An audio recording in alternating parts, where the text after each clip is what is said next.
Well, sometimes we hear about or we learn, we discover that someone we know, maybe a family member or a dear friend or possibly a member of our local congregation, has perhaps become ill, maybe even life-altering or life-threatening situation. We hear about somebody being involved in a terrible traffic accident, or we hear that their marriage is in serious trouble, or maybe a divorce is inevitable, or even after the divorce, problems continue to follow legally. We hear about people who have alcohol and drug problems, and we understand that begins to significantly impinge upon that person's life and causes problems, financial difficulties, unemployment, troubles at work, or any of the seemingly millions of things that can go awry and askew in a person's life. And when we hear those ideas, those situations, sometimes we ask the question, why do bad things happen to people? And sometimes to good people. And sometimes those bad things come crashing down around our own lives, and sometimes we ask, why is this happening to me? And before I go any further, I'd like to share some thoughts about health or health issues, health problems. When most people contemplate the concept of bad things happening to themselves and or their loved ones, they normally think of health-related issues, which is why we hear expressions such as, if you have your health, you have everything, and if you don't, you have nothing. Health issues may fall into our discussion today, but not necessarily. But many times health problems are the result of factors such as genetics, beyond our control, situations, problems, predispositions that were passed on to you from your parents and grandparents, or maybe environmental reasons, things that are out of your control, things you don't even know about. I'm not a doctor, and I have never played one on TV. But I implore all of you to make an effort to maximize your health. And I have some ideas. I've shared some of these things before, and I'm sure you've heard them many times. Nothing new here, just basic. But it's something that, we really ought to make an effort to be as healthy as we can. We are the temple of God's Spirit. We ought to take care of it. Well, healthy food choices. And I'm not going to go into all of that. You can go to the library. You can go to the Department of Agriculture. You can go a lot of places, your doctor, and find out what you should or should not be eating. Many of those we don't want to hear about. Sometimes we enjoy what we're eating, even though we shouldn't. Another suggestion, drink plenty of water. The human body is 80% water? You got to have water. And many Americans don't drink a lot of water. And you should. Drink water. The proper amount of sleep. If you don't get enough sleep, causes a lot of stress and tension, and it can exacerbate problems of high blood pressure, blood sugar, different diseases that prey upon tension. And if you aren't awake, you shouldn't. Well, like me, I spend most of my time in a woodworking shop. It's not a good place to be half asleep when you got a saw about an inch from your finger. It's good to be real alert. Another idea, remove, or if you can, minimize sources of stress and tension from your life. Avoid the use of tobacco products if you can. Remember, it's pretty well, I've had 3 or 4 relatives, dear friends, aunts and uncles of mine, one of which I was named after, and they succumbed to cancer because they smoked all of their lives. Limited or moderate use of alcohol. We understand from the Bible it's okay to have a drink or two, but we also understand from the Bible that if you drink too much, you make pretty much an idiot of yourself. And if you make an idiot of yourself, that can cause a lot of troubles, health problems. And if you think, well, do I have a problem? Am I drinking too much? If the question even comes into your head, you probably have a problem. People like to tell themselves, well, I'm just a social drinker. And I'm just a social animal. Everywhere they go, they're social. Again, a beer or two, a glass of wine, a margarita with your Mexican food, we're not talking about that. You know what I'm talking about, the constant use of alcohol, and it causes a lot of problems. Exercise is recommended, even though some of people don't like to hear about it. It makes the muscles stronger, makes the heart and lungs stronger, and it helps your bones to be a whole lot stronger, your balance and flexibility. exercise, and Tony next week is going to go down to the gym and start working out on a regular basis 3 hours a day. He told me that this morning. Did I hear that correctly, Tony? He says, yes. Okay, I made that up, but he agreed with me. Thank you, Tony. Control and maintain proper weight as much as is possible. And I am one that understands after you get over about age 35 or 40, it's not easy to shed pounds. And so at least if you can't shed them, don't add to them. That's sort of my motto. But yes, I do. I actually watch what I eat and try to lose weight, and it doesn't leave me very quickly. But we do know if you carry too much weight, it can cause problems. And regular and frequent trips to the fountain of joy and happiness.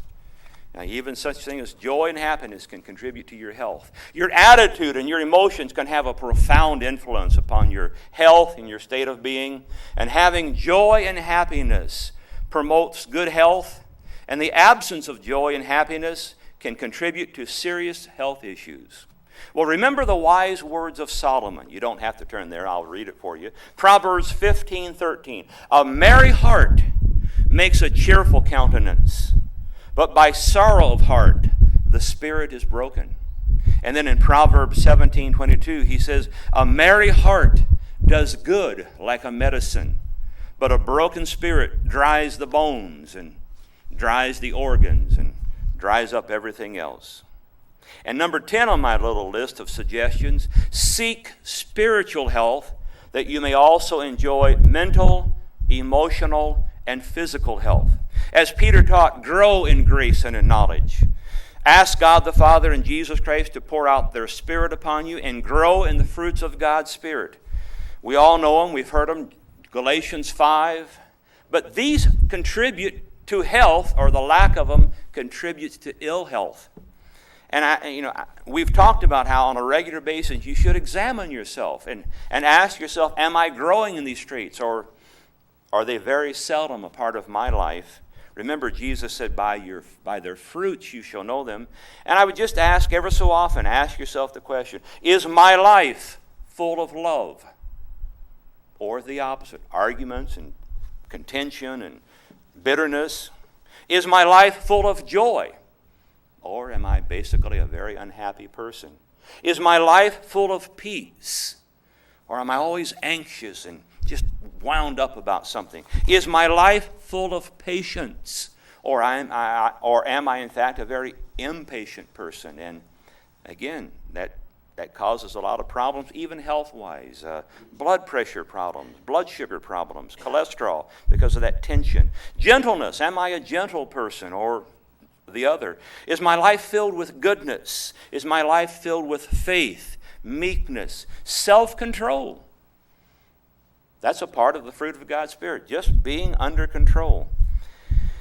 Well, moving on to a new section. Sometimes bad things happen to people because they are simply in the wrong place at the wrong time, when I like to say the monster attacks. And that monster can be anything. It can be traffic accidents. You're just going down the street, somebody runs a red light, and bam, you're in the hospital. Nothing, you didn't do it. But the monster got you. You were just in the wrong place at the wrong time. Storms, rainstorms. You get swept down a road, you might have some health problems. Lightning, wind damage, tornadoes, hurricanes, ice storms, which we back in my part of the country back in January found out about. You're just in the wrong place at the wrong time, and some bad things happen. Contagious diseases. You might be in a grocery store and the person behind you sneezes on you.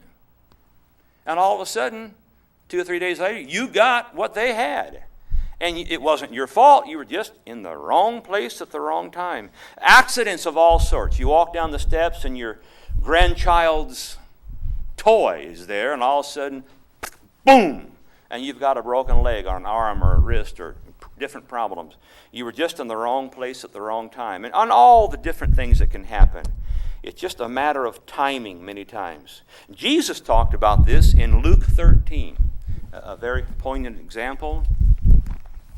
Many times people, you hear people, I knew a fellow one time that was under the assumption that anytime anything bad happened to you, God was getting you. And that's just not right. It's just not necessarily true. He says in Luke 13, there were some present at that season, some that told him of the Galileans, whose blood Pilate had mingled with their sacrifices. These were apparently some type of religious zealots, and they got crosswise with the local authorities, and they were murdered, they were killed. And Jesus answering said unto them, do you suppose that these Galileans were sinners above all the Galileans, because they suffered such things? And he said, I tell you, no. No, they weren't worse than others, but unless you repent, you will also likewise die. And then he says in verse 4, or of those 18 people upon whom the tower of Siloam fell and killed them, do you think they were sinners above all men that dwell in Jerusalem? It was a construction accident. The tower, something went wrong. The blocks weren't strong enough, too high, whatever, poorly engineered. And with time, it fell down, and people were probably down in the marketplace buying their bread and fish, and they were just smashed to death. And Jesus said, in effect, they were just in the wrong place at the wrong time when the monster attacked. In this case, the tower. And it's just a matter of time and circumstance. Some of our misfortunes are just nothing more than bad luck, as you might say. Well, sometimes people end up in very unfortunate situations because they do not control their emotions. And I want to make sure I just didn't double slip. I have a feeling I moved 2 pieces of paper instead of 1. And Mark may say that's a good thing. That's a joke, Mark. Mark knows what I'm saying. Sometimes, I did move 2 pieces of paper with 1, but sometimes bad things happen to people because the individual brings it upon himself or herself. It's nobody's fault except their own. An example, if a person smokes 3 or 4 packs of cigarettes a day from the time they were a youth, that person has no one else to blame. When the doctor comes in and says, I'm sorry, you have chronic emphysema, or you're dying of lung cancer and you have 6 months to live.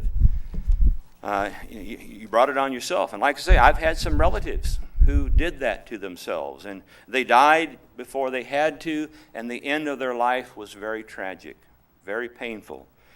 And I wish they hadn't gone through it. If a person engages in physical activity or no physical activity and makes a steady diet of fried chicken, biscuits and gravy, Philly cheesesteaks, Big Macs, and Cheetos. And somebody say, well, hey, that's my diet. Well, if you do that, it should come to no big surprise if you develop serious heart disease and there's no one else to blame. You did it yourself. Or another example, if a person takes a gun and attempts to rob a liquor store, that person should not be shocked to find themselves in a small room locked up behind iron bars, because they have no one else to blame but themselves. If a person consumes 5 or 6 beers or more and then attempts to drive a vehicle, and then they're pulled over and they're arrested and subsequently arrested or convicted of DUI, they should not be shocked. They brought it on themselves. Or if a person is argumentative or disrespectful, contentious at work, always arguing with the boss and the fellow workers, you can't really be surprised if you end up out of work. And sometimes people do lose their jobs because they're just ornery. They're just hard to get along with. Sometimes people end up in very unfortunate situations because they do not control their emotions, their thoughts, their passions, their desires, their words. James 1, in the first chapter, we read, every man is tempted when he is drawn away of his own lust, his own desires, and he's enticed. And when lust has conceived, it brings forth sin. And sin, when it's finished with you, it brings forth death. And then he adds, do not err, my beloved brethren. Well, if we do not diligently monitor and control our thoughts and our emotions, we can and often will slide off the path of righteousness into a ditch of doom, despair, and destruction. The works of the flesh, we've all read these, but we're supposed to stay away from this, folks. You've all heard this, Galatians 5. Adultery, fornication, uncleanness, lasciviousness, idolatry, witchcraft, hatred. Hatred. is not good. It's emotionally bad. It's spiritually bad. It's bad for your health. It's bad for the people around you. Variance means you're just always back and forth. One day you're this way, and one day you're this way, and you're just back and forth. I know some people where you can be with them, and they can walk out of the room, and they come back 5 minutes later, and they're just a totally different person. They can be happy one minute, and the next moment they're just snarling and growling, and you just go, who are they? It's not fun to be around those type of people. Emulations, that's a fancy word for jealousy. And jealousy does afflict people, and does afflict people in the church. Wrath, strife, seditions, trying to go off and form little weird ideas or weird little groups. Heresies, ideas that are meant to divide and split off people. And there are people who practice that. They make a livelihood out of creating heresies so that they can gain them for themselves. Envyings, murders, and we're told if you hate somebody, you've already murdered them in your heart in John 8. Drunkenness, revelings, and such like, of which I've told you before, and I'm going to tell you in time past, they which do such things shall not inherit the kingdom of God. These are emotional situations or emotionally laden components, and we need to stay away from them. We must continually monitor our thoughts and our emotions and ask God to help us to stay clear of that danger zone. And it is our personal duty. It is our responsibility. And sometimes we have church people who seemingly are making little effort to grow and to change. Anybody can have a moment. All of us have had a moment. We're just having a bad day, and we're not in a good mood, and we've received some bad words, and we're uptight, and we're tense, and we lash out at somebody, maybe somebody we love very dearly. And within a short time, we know we've done something we never meant to do. We said things we never meant to say. And we go back and we ask for forgiveness and apologies, and we try to make amends. One thing is to have a moment. Any of us can have a moment. But when that moment happens day after day after day, week after week, month after month, that's not a moment, folks. That's a pattern. That's a lifestyle. And if you are in that situation, you need to go to God and change and ask for some help. Maybe even get some professional help if that's what it takes. But something's wrong, and if you don't correct it, it's nothing but downhill. Well, another thought. Sometimes problems fall upon people because other people go out of their way to make trouble. And these troublemakers do not realize nor understand, but they are indeed doing the work of Satan, and they are doing his bidding. Matthew 13, we've talked about it before, but please, if you would, turn there. And excuse me just a moment. There's a fan back here, which I brought. And I think it's hitting the microphone ever so often. Anyway, Matthew 13, verse 24. The kingdom from heaven is likened unto a man which sows good seed in his field. But while men slept, his enemy came, and they sowed tares among the wheat, or weeds, and they went his way. And when the blade was sprung up, these plants come up, they bring forth fruit, and then appears the tares also, like my flower garden. Up come the petunias, and then comes the weeds. Well, so the servants of the household come and say, Sir, did you not sow good seed in your field? Where did these weeds, these tares come from? And he said unto them, An enemy has done this. The servant said unto him, Will you then that we go and gather them up? And he said, No, lest while you gather up the tares, as you rip them out of the ground, you also destroy the wheat, the good plant, with them. Let both grow together until the harvest, and in the time of the harvest I will say to the reapers, Gather you together the tares, and bind them into bundles to burn them, and gather the wheat into my barn. And then just over in the next page in my Bible, he gives an explanation. Verse 36. He talks about, the answer. Declare unto us the parable of the tares of the field. And he answered and said unto them, He that sows the good seed is indeed Jesus Christ, the Son of Man. The field is the world. The good seed are the children of the kingdom. But the tares, the weeds, are the children of the wicked one. The enemy that sowed them is the devil. The harvest is the end of the world, and the reapers are the angels. As therefore the tares are gathered and burned into the fire, so shall they be at the end of the world. The Son of Man shall send forth his angels, and they shall gather out of his kingdom all things that offend, and them which do iniquity, and shall cast them into a furnace of fire, and there shall be wailing and gnashing of teeth. But the righteous shall shine forth as the sun in the kingdom of their Father. Who has ears to hear, let him hear. So the powerful admonition from Solomon is still in effect today. It still rings true. Proverbs 6. And again, this is nothing new. You've heard these things before. We've read them. We've talked about them. But this is still in effect. And yet there are some people who seemingly just don't get it.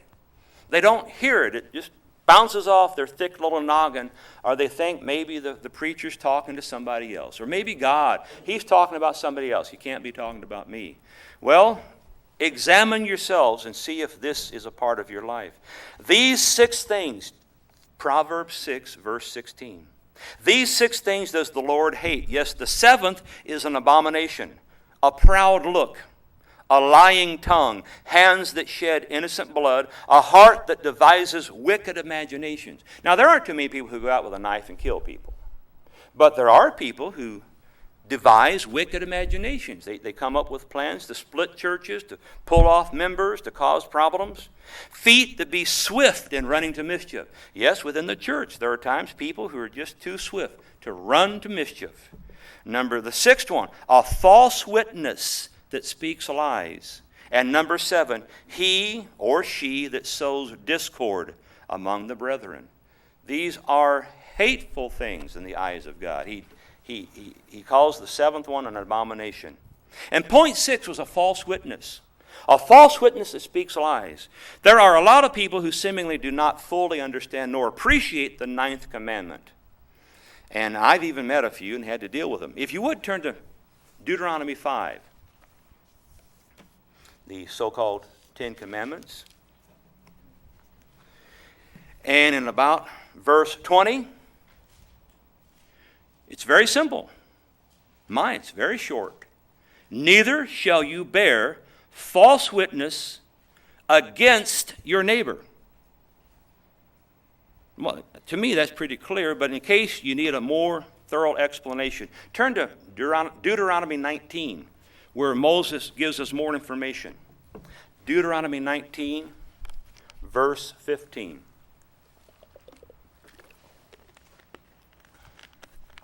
One witness shall not rise up against a man for his iniquity, or for any sin, and any sin that he sins. At the mouth of 2 witnesses, or even 3 witnesses, shall the matter be established. If a false witness rise up against any man to testify against him that which is wrong, then both the men, between whom the controversy is, shall stand before the Lord, before the priest, before the judges, which shall be in those days, and the judges shall make diligent inquisition. And behold, if the witness be a false witness, and has testified falsely against his brother, then shall they do unto him, the false accuser, as he had thought to have done unto his brother. And so in doing this you will rid evil from your midst. And those which remain shall hear and fear, and shall henceforth commit no more such evil among you. And a lot of people, in this next part, a lot of people don't really understand where it fits into the Bible, but here it's very clear. Verse 21, and your eye shall not pity, but life shall go for life, eye for eye, tooth for tooth, hand for hand, foot for foot. And so the idea being, let's say you accuse your neighbor of, in the middle of the night I saw him grab somebody and stab him and throw him into the trunk of his car, and he drove off with him. What if that false accuser makes that accusation, if he were to find out that that's a total lie? The man who did this would be subject to the capital punishment in this day of Moses. The person who made the false accusation, he would be killed. And so you got to be pretty slow to make up a story when you realize, oops, if they find out what I'm doing, I'm going to be on the receiving end.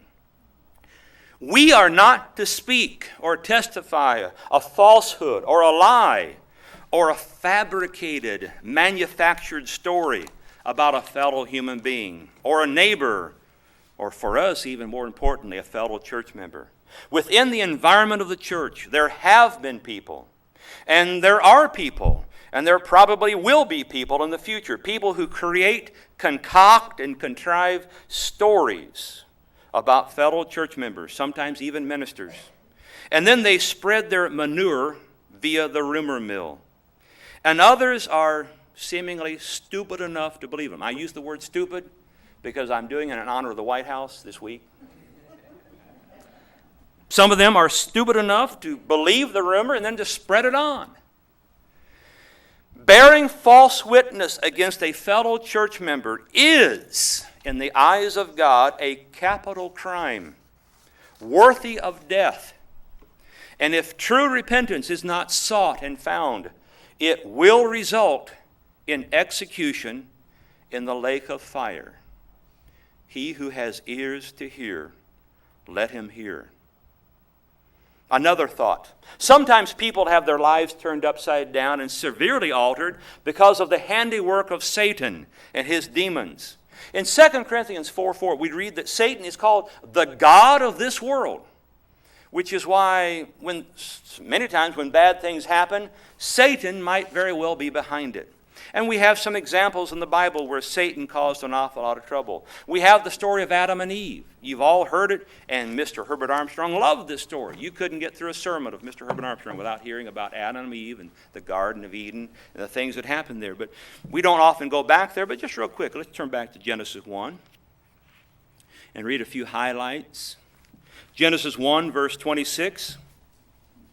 And God said, let us make man in our image and after our likeness, and let them have dominion over the fish of the sea, and so on and so forth. So verse 27, so God created man in his own image. In the image of God created he him, male and female. In verse 28, God blessed them and said, be fruitful, multiply, replenish the earth, subdue it, have dominion. Well then, later on, chapter 2, verse 15. And the Lord God took the man, he put him in the Garden of Eden to dress it and to keep it. I was on the gardening crew for 2 years out at Ambassador College. And on a regular basis, our supervisor would remind us, back in Genesis, you were told to dress it and keep it. So go out there with your rake and your pruning shears. And real quick, an aside, one time they asked me to prune a bush right in front of Mr. Al Portun's house. And it faced out on Orange Grove. And I had never pruned a bush in my life. And they gave me a pair of snippers, and they said, well, just prune it. Well, I started pruning, and about 2 hours later, my supervisor came back and almost fainted because there wasn't much of a bush left. And I was told later that when Mr. Portune walked home that afternoon, he was sort of startled at his front door. His beautiful bush didn't look like much of a bush anymore. And I thought, well, you shouldn't have let me loose on it. Well, anything, the thing grew back, and it was beautiful again in about a year or two. So they didn't ask me ever again to prune a bush. I don't know why. But anyway, verse 17, or verse 15, the Lord God took the man, put him in the garden. He said to dress it and keep it. And the Lord God commanded the man, saying, of every tree of the garden you may freely eat, but, verse 17, of the tree of the knowledge of good and evil. And if you go into some of the Hebrew there, it wasn't just the knowledge, it was the idea that you could determine the knowledge. You could determine what was right and wrong. And that tree, man had no right to be a part of. It was only for God to decide that. You shall not eat of it, for in the day that you eat of it, therefore you will die. And to my knowledge, Adam and Eve are not with us anymore, so somewhere they died. Well, chapter 3, verse 1. The serpent, the canning little salesman, the whisperer, the magical enchanter, and some of the Hebrew has those connotations, was more subtle than any living creature of the field which the Lord God had made. And he says to the woman, yes, God has said you shall not eat of every tree of the garden. And the woman said unto the serpent, we may eat the fruit of the trees of the garden, but of the fruit of the tree which is in the middle of the garden, God has said you shall not eat of it, neither shall you touch it, because if you do, you will die. And the serpent says, oh, surely you're not going to die. And that's a lie. He's lying to you. For God knows that in the day you eat thereof, your eyes shall be opened, and you shall be as gods, knowing good and evil. Well, then the woman saw that the tree was good for food, and that it was pleasant to the eye, and the tree to be desired to make one wise. She took of the fruit, she did eat, and then she talked her husband into joining her. And so Adam made a big mistake in that spot. And the eyes of both of them were open, and you know as the story goes, but they got hoodwinked by Satan. And down in verse 16, unto the woman he said, I will greatly multiply. This is what happened because of that little stunt. Because they wouldn't obey God, because they didn't control their emotions, their passions. This is what happened. They brought it on themselves. And the woman, and then Satan had a big hand in it. And unto the woman he said, I will greatly multiply your sorrow and your conception. In sorrow shall you bring forth children, and your desire shall be to your husband, and he shall rule over you. And unto Adam he said, behold, because you hearkened unto the voice of your wife, and have eaten of the tree which I commanded you, saying, you shall not eat of it, cursed is the ground for your sake. In sorrow you shall eat of it in the days of all your life. Thorns and thistles shall it bring forth, and you shall eat the herb of the field. And so, because of that, and maybe even down to today, the process of childbirth became much more difficult than it had to be, and many farmers have had to really just grind out an existence because of it just wasn't good farming where they were. And maybe even that curse has continued at different times into this day. And Satan was in the middle of that, and he caused that problem. Well, you know about the story of Job. Turn back there quickly. Job, where Satan had a direct hand in causing a whole bunch of problems. In Job 1, I'm going to summarize this real quickly. In effect, I guess as it says here, the throne of God, and Satan was allowed to walk up to it. And verse 6, now there was a day when the sons of God, or the angels, came to present themselves before the Lord, and Satan also came among them. Verse 7, and the Lord said unto Satan, well, where have you come from? And Satan said, well, just from going to and forth, back and forth on the earth, and from walking up and down in it. And then the Lord said, Satan, have you considered my servant Job, how there's none like him on the whole earth, a perfect man, a good man, an upright man, one that fears God and eschews, avoids evil. And then Satan said to the Lord, well, does Job fear God for nothing? Even there, Satan was trying to be sort of cunning and double-tongued, and even as he's talking to God. And then he says in verse 10, have you not made a hedge about him, and about his house, and about all that he has on every side, and you've blessed the work of his hands, and his substance and increase. He says, but put forth your hand now, and touch all that he has, and he will curse you to your face. And the Lord said unto Satan, behold, all that he has is in your power, only upon himself you cannot put forth your hand.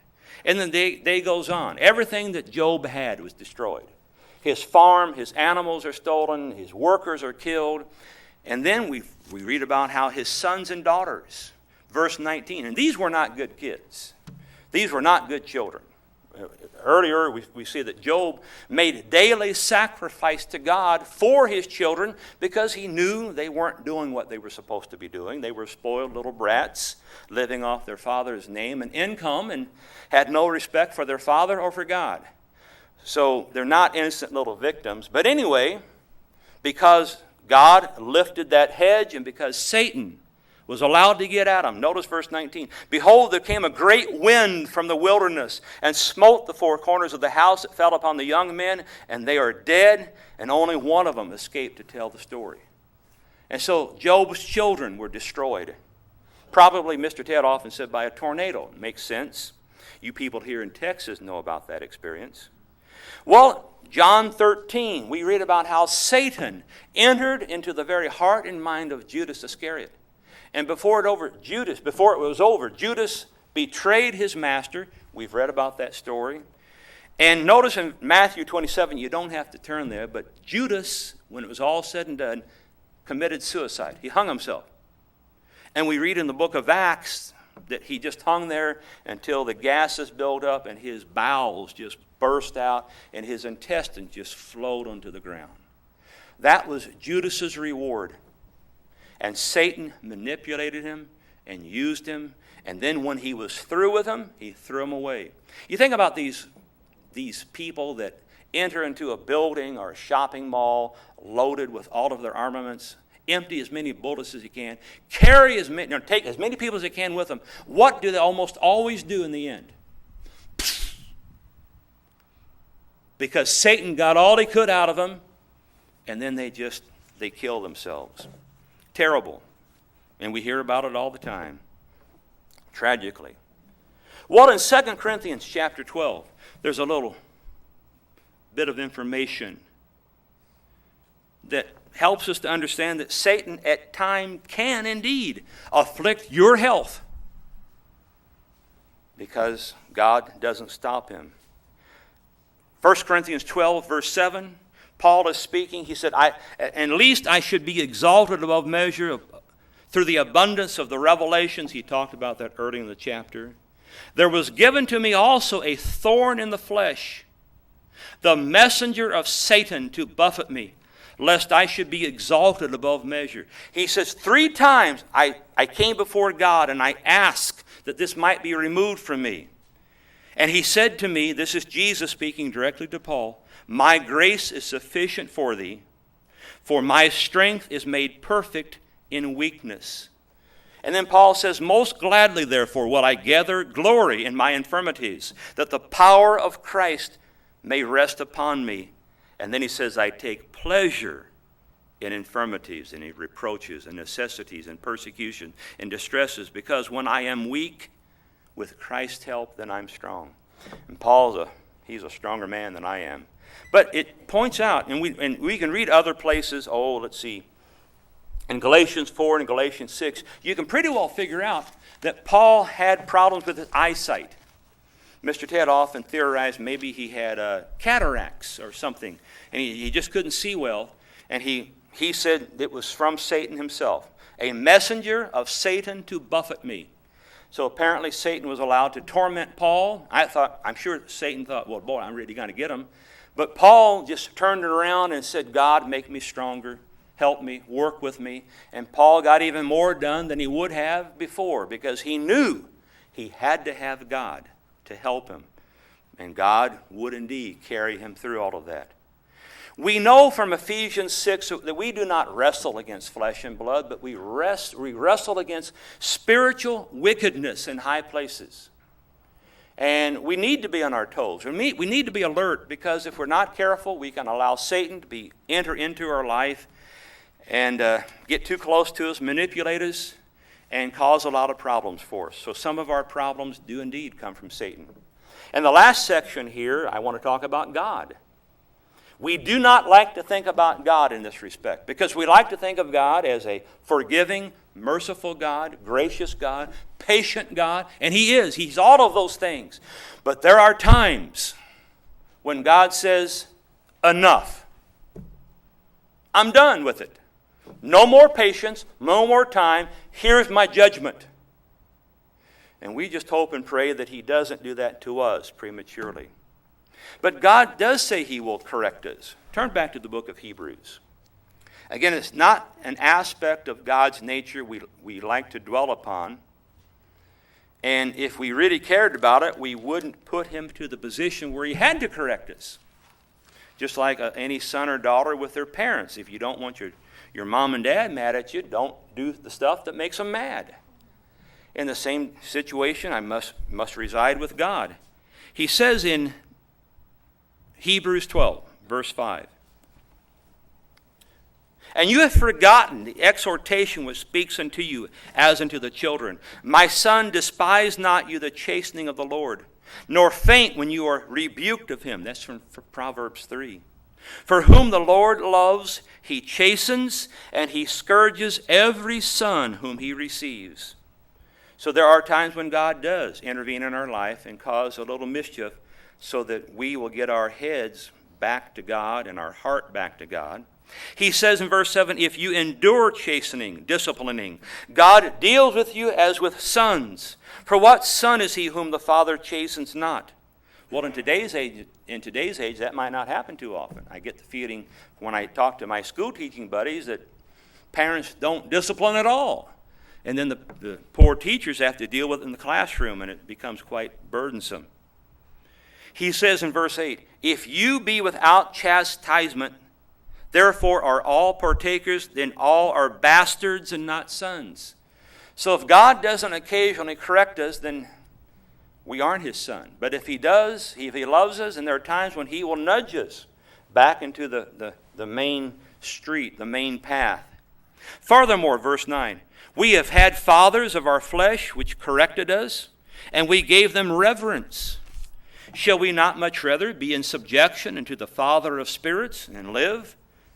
For they verily in a few days chasten us after their own pleasure, but he for our profit, that we might be partakers in holiness. And so when God does correct you, he's doing it to try to help you. And no chastening for the present moment seems to be joyous, but rather grievous, difficult. Nevertheless, after it's over, it yields the peaceable fruit of righteousness. And that's what God is after, the peaceable fruit of righteousness. Well, God does say he will intervene.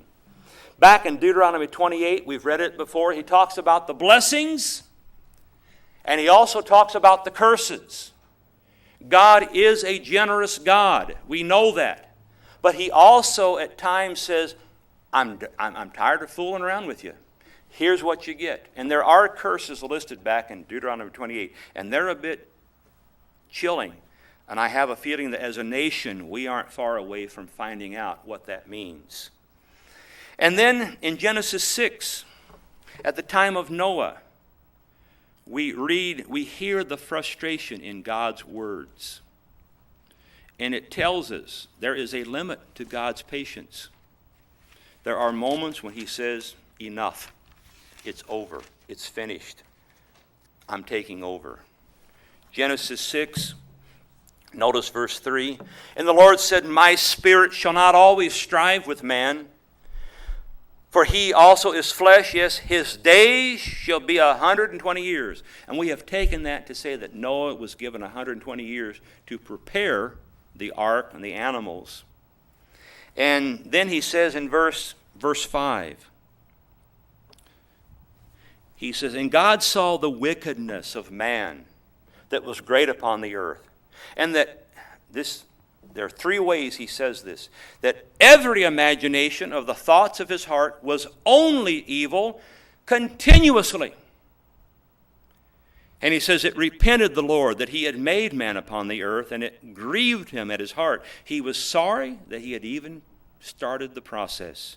And he said in verse 7, I will destroy man, whom I have created from the face of the earth. And then at the end he says, for it repents me that I've even made them. But Noah found grace in the eyes of God. And you know about the story, his family, the different animals. And then life did go on. But that tells us there are times when God just intervenes and says, no more. Well, Sodom and Gomorrah got to find out about that too. Genesis 18. And we're not going to go to a great length. You've all heard the story, and I think you understand the story. People in America don't seem to understand it anymore. I guess they're going to find out in their own due time. But in Genesis 18, verse 20, we hear this statement. We know that God appeared to Abraham and had two angels with him. And we know that Abraham prepared almost like a little miniature Passover meal for him. Unleavened bread and wine, and fetched the tender calf. And so they ate. And then here in verse 20, God says to Abraham, because of the cry of Sodom and Gomorrah is great, and because their sin is very grievous, I will go down now and see whether they have done altogether according to the cry of it, which is coming to me, and if not, I will know. And the men, these two angelic beings, turned their faces from there and they went towards Sodom. But Abraham stood with God. And they had a conversation. One of the most unique conversations I can ever imagine. God has said, I'm going to destroy Sodom and Gomorrah. Remember, Lot, who was Abraham's nephew, was living there. And Abraham starts bargaining with God. Well, if there were 50 righteous people, would you destroy the city? And God says, no. And he works them down, 45, 40, 30, 20, and they get down to 10. Notice here, I think it's about verse 32. And he said, oh, let not the Lord be angry, but I will speak yet one more time. Peradventure, is it possible that if 10 righteous people be found there, that you will not destroy it? And apparently God agreed. Okay, you find 10 people. And very quickly, a lot of people say, well, why 10? Now, I don't know if you've thought about it, but very quickly, turn to chapter 19. Chapter 19, verse 12. The men said unto Lot, these are the angels, hey, are you here by yourself? And the son-in-law and your sons and your daughters and whatsoever you have in the city, bring them out of this place, for we will destroy this place. Well, now notice verse 14. Lot went out and he spoke unto his sons-in-law, which married his daughters, and he said, get you out of this place, for the Lord is going to destroy the city. And then verse 15, and when the morning arose, the angel hastened Lot, saying, arise, take your wife and your 2 daughters, which are here, lest they be consumed in the iniquity of the city. Well, if you put all that together, there was there was Lot and Mrs. Lot. He had 2 daughters at home, that's 4 people. He had 2 married daughters, that's 6 people. He had 2 sons, that's 8 people. And he had 2 sons-in-law, 10 people. Why did Abraham bargain it down to 10? Because Abraham had 10 family members, Lot's family members. And Abraham was trying to save them. And they had a chance to be saved. Some of them did. Remember Lot's wife? She didn't pay attention to the instruction, turned into a pillar of salt. But Lot and his 2 daughters did get out. And Sodom and Gomorrah was destroyed. And so once again, God at times just runs out of patience and says, I'm done with it. I'm going to bring forth the judgment that is proper. We know about Numbers 12, where Miriam and Aaron spoke against Moses. Very arrogant. Well, who do you think you are? And what were they all upset about? Moses married an Ethiopian woman. She was most likely black. And the brother and the sister of Moses didn't like it. And they gave him a rash of a hard time. And they were so disrespectful that finally God says, I'm going to take care of this. And you know the story. Miriam was given leprosy, and Moses pleaded, no, please don't. And finally she was healed after a few days. But God showed, there's time. You push me too far, and I will intervene. There is the story about Korah's rebellion in Numbers 16. You've all read about it, and we could go through it, but for time's sake, I'll just quickly summarize. There were these princes of Israel that thought they were just as important as Moses. Well, who do you think you are? Who put you in charge? Why do you think you're so big and tall and tough? And they got uppity, and they got a little mutiny going on, and God heard it. And before it was over, those people were swallowed up inside a crevice and just squished like bugs. And thousands of other people who were going along with them were also killed. And there are times when you can, what's the old saying, the Jim Croce song? Don't spit in the wind and don't pull on Superman's cape. And sometimes when you pull on God's cape too long, he finally says, enough, I'm done with it. And there are times God does take over. Well, Nebuchadnezzar. In Daniel 3, we read about how Nebuchadnezzar was all uppity, had this big golden image, and told everyone they had to bow down and worship him. And there were 3 young Jewish princes that were loyal to God. Shadrach, Meshach, and Abednego were their foreign names. And they refused. They just refused to do it. And when Nebuchadnezzar found out, and there were some little spies trying to get the Jewish lads into trouble, And when Nebuchadnezzar had it, he had a big fit and said, get the furnace warmed up 7 times normal, and we're going to throw them in and burn them up. Well, the soldiers that were trying to pull them in, as they opened the door, the flames, the tongues of flame just licked out and boom, destroyed them. And they finally threw the 3 guys in. And a little later, Nebuchadnezzar looks in and he says, I thought we just put 3 people in there. Why do I see 4? And he says, one like unto the Son of God. Now, some people said, well, maybe that was an angel. I tend to take it literally. I think the one we now call Jesus Christ went there. Remember, the lads told Nebuchadnezzar, if you throw us into the fiery flame, God can save us. And if he doesn't, so be it. We're still going to obey God and not you. And then Jesus Christ, I believe the one that we now call Jesus Christ, was there with them. And we find out later that not a hair was singed. Their clothing did not smell of fire. They were totally and completely protected. And finally, Nebuchadnezzar allowed them to come out. And then Nebuchadnezzar got very respectful, probably a little scared. Well, I guess Nebuchadnezzar had a little haughty spirit, and before it was over, he ended up in chapter 4 with 7 years of insanity. And I think God said, okay, you think you're tough? Wait till you find out you've lost your minds and you're out in the field like a wild animal. The dew, the dirt, his hair like feathers, his fingernails coming out like claws. And for 7 years, Nebuchadnezzar was stark, raving mad. And then in mercy, God allowed Nebuchadnezzar to have his mind back. So God indeed can afflict people if he wishes. In Acts 5, we read about Ananias and Sapphira. They lied about the money they sold. They sold some property and they lied to the apostles. They could have kept it all. It was their money. But they said, we've given it all, and they hadn't, and they lied. And to make a long story short, both of them were killed. Just struck down. And then God did that. We read about King Herod in Acts 12. In the first part of that chapter, he slays James, cuts his head off. And was very cocky about it. Had Peter thrown into jail. Well, a little later, he's at his camp and he's putting on a speech, and all the people are going, oh, King Herod, you're just as wonderful as God. He was way too impressed with himself. And God says, because you didn't give me the glory, boom, King Herod dies by the hand of God. So God indeed can intervene in your life or the lives of others. Paul tells us in the book of Hebrews 10, that it's a fearful thing to fall into the hands of the living God. We need to remember that. God is our friend. Jesus is our Savior. He is our soon-coming King. But he has limits to his patience.